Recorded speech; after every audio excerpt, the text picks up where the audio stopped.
नमस्कार। आज म अर्थमेटिक मिन कसरी क्याल्कुलेट गर्न सकिन्छ भनेर आफूले जानेको कुराहरू तपाईहरुमाझ प्रस्तुत गर्न गइरहेको छु यो भिडियो मार्फत। ल अब सुरु गरौँ। मिनलाई x बारले डिनोट गरिन्छ। मिन क्याल्कुलेट गर्नुभन्दा पहिले डाटा सिरिजहरू कस्तो टाइपको डाटा सिरिजहरू हुन्छ भनेर हामीले थाहा पाउनु पर्ने हुन्छ। त्यसो गर्दा फर्मुला युज गर्न र हामीले क्याल्कुलेट गर्न सजिलो हुन्छ। ल मैले तपाईहरुमाझ यो प्रस्तुत गर्न गइरहेको छु। तीनवटा three types of data series भनेर हुन्छ। तीनवटा डाटा सिरिजका टाइपहरू तीनवटा हुन्छन्, जसमा रहेको छ पहिलो individual data series, discrete data series र कन्टिन्युअस डाटा सिरिज गरेर तीनवटा डाटा सिरिजहरू रहेका छन्। अब इन्डिभिजुअल डाटा सिरिज भनेको कस्तो हो भन्दाखेरि जस्तो म यहाँ तपाईहरुलाई टेबलमा देखाउँछु।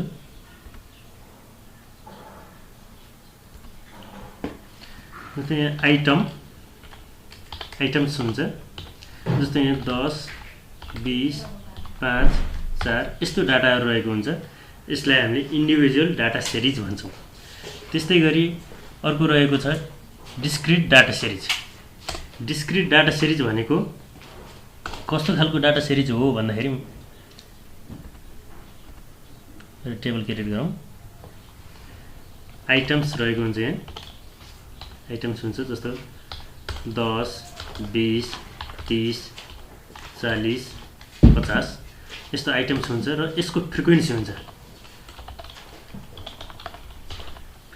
जस्तो फ्रिक्वेन्सी 2, 5, 4, 1, 3 यस्तो खालको डाटा सिरिज भनेको यो दोस्रो टेबलमा देखाइरहेको छु मैले।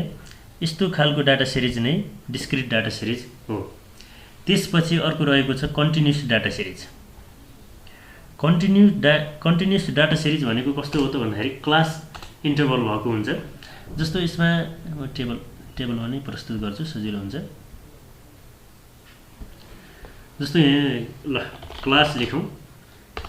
क्लास त्यसमा जस्तो 10 देखि 20 सम्म, 10 देखि 20, 20 देखि 30, 30 देखि 40, 40 देखि 50 र 50 देखि 60 यस्तो खालको क्लास हुन्छ र यसको पनि फ्रिक्वेन्सी हुन्छ।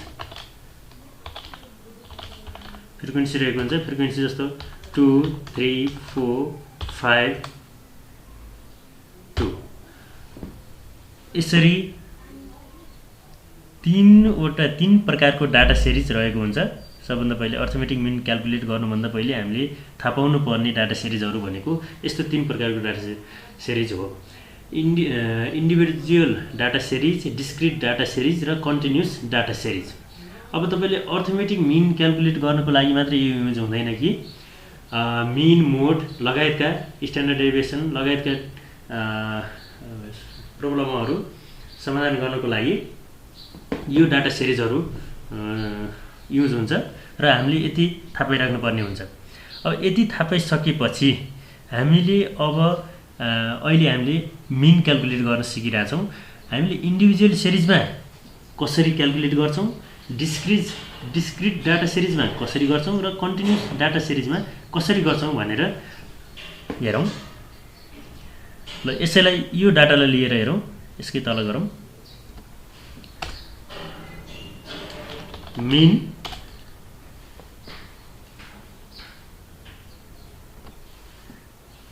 मिनलाई x बारले डिनोट गर्छौँ। x बार इक्वल टु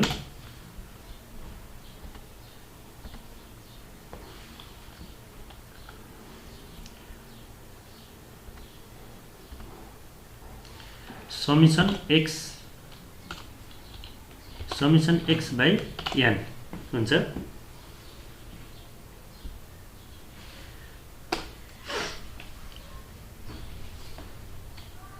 अब समेसन x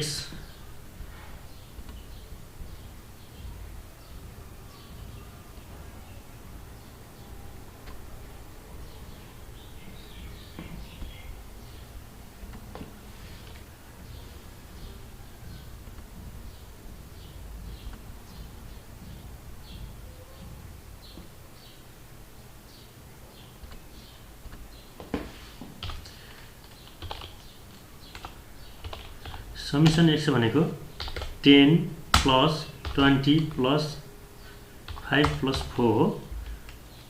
यो भनेको कति हुन्छ त भन्दाखेरि 30 35 39 हुने भयो।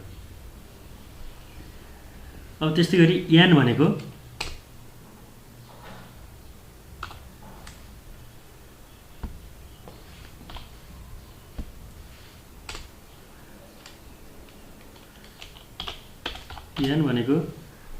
यहाँ कतिवटा नम्बर अफ अब्जर्भेसन भन्छ, कति रहेको छ 10 20 5 4 गरेर 1 2 3 4 चारवटा रहेको छ। नम्बर अफ n भनेको नम्बर अफ अब्जर्भेसन भनेको कति हुन्छ 4 हुन्छ। अब हामी यसलाई क्याल्कुलेट गर्न सक्छौं। यसैमा राखौं।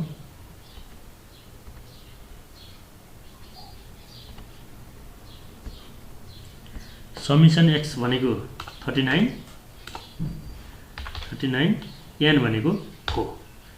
यसरी हामी क्याल्कुलेट गर्न सक्छौं। 39 डिभाइडेड बाइ 4 भनेको n पनि भएछ, यसलाई 4 भनेको कति हुन्छ त्यो चाहिँ हामी क्याल्कुलेटर युज गरेर क्याल्कुलेट गरौँ। त्यसपछि डिस्क्रिट डाटा सिरिजमा जाउँ। डिस्क्रिट डाटा सिरिजमा पनि फर्मुला यही लियौँ, सजिलो हुन्छ।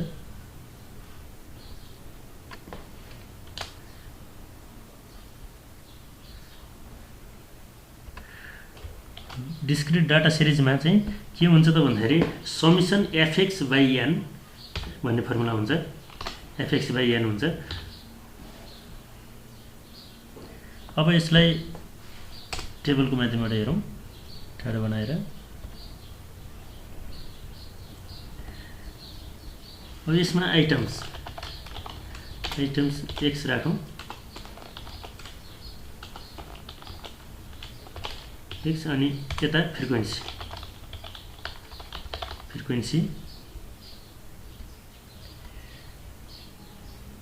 अब आइटम्समा 10 20 30 40 र 50 रहेको छ।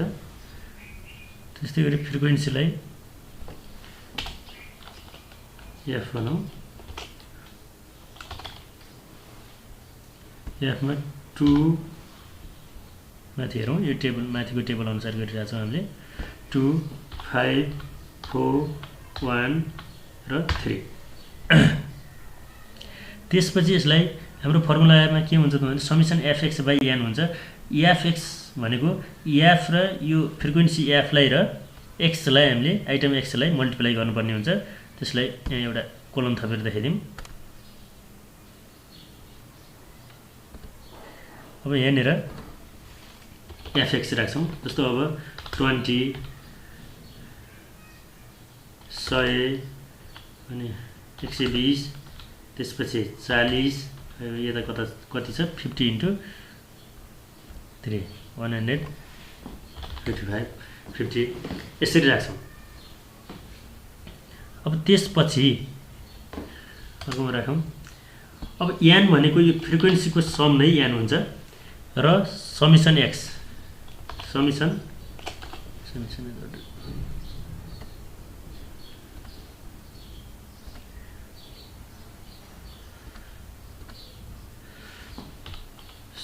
x भनेको fx समेसन x हैन, समेसन fx x भनेको fx को सम हो। अब त्यसपछि यसलाई अब हामीले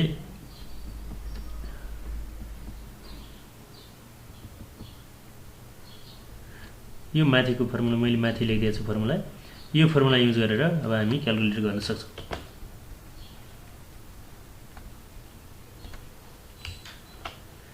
जस्तो समेसन fx बाइ n भनेको अब समेसन fx भनेको यो यसको समबाट आउँछ, fx को समबाट, र n भनेको फ्रिक्वेन्सीको सम हो। जुन फ्रिक्वेन्सी छ यसको सम हो।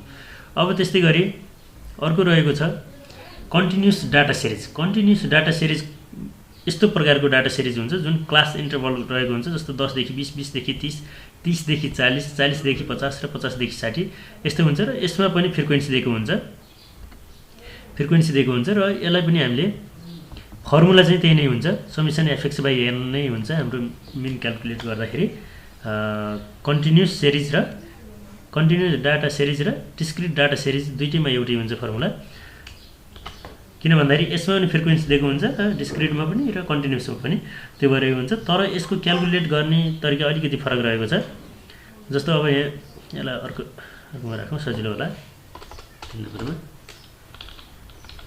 अब ल हेर्नुहोस्, अब यसमा हामीले मिन क्याल्कुलेट गर्दाखेरि समेसन fx/n नै गर्छौँ, तर अलिकति फरक डिस्क्रिट डाटा सिरिज र कन्टिन्युस डाटा सिरिजमा के फरक छ त भन्दाखेरि हामी यसमा हेरौँ। जस्तो यहाँ क्लास भनेर राखौँ, अनि त्यसपछि यसमा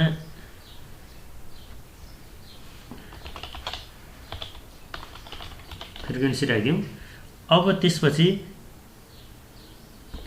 क्लास भनेको 10 देखि 20, 20 देखि 30 यसरी गइरहेको छ। यो मैले पुरै लेखेन, यसरी अगाडिको मात्रै लेखेँ र यो हजुरहरूले गर्दाखेरि सबै लेखेर गर्नु होला, क्याल्कुलेट गर्नु होला। मैले इक्जाम्पलको रूपमा थोरै देखाउँदैछु। अब फ्रिक्वेन्सी भनेको जस्तो 2, 3 अब त्यसो 4, 5 तल गर्दै जानु होला। अब त्यसपछि हामीले यहाँ जस्तो अघि fx/n गर्नलाई f र x को मल्टिप्लाई गरेर यहाँ दिनु पर्यो, जस्तो fx हुनु पर्यो। अब f फ्रिक्वेन्सी भनेको f भयो, तर क्लास इन्टरभल भएको यसलाई x मान्न मिल्दैन र हामीले x लाई मिड भ्यालु भनेर हामी क्याल्कुलेट गर्न सक्छौँ। जस्तो यहाँनिर मिड भ्यालु भनेर राखौँ, यसको यो भनेको x हो। मिड भ्यालु कसरी क्याल्कुलेट गर्छौँ त भन्दाखेरि जस्तो यो लोयर लिमिट र अप्पर लिमिट, क्लासको लोयर लिमिट र अप्पर लिमिटलाई जोड्ने र 2 ले डिभाइड गर्ने। जस्तो अब 10 + 20 30 भयो, डिभाइड बाइ 2 गर्दा 15। यसमा पनि यो 20 र 30 जोड्दाखेरि 50 भयो र डिभाइड बाइ 2 गर्दा 25 भयो। यसरी हामी मिड भ्यालुबाट x निकाल्छौँ र x निकालेपछि फ्रिक्वेन्सी f दिएकै छ र अब fx गर्न सक्छौँ। यसमा 15 दुना 30, 25 त्यहाँ 75 यसरी राख्न सक्छौँ। र अब माथिको अनुसार यो समेसन x/n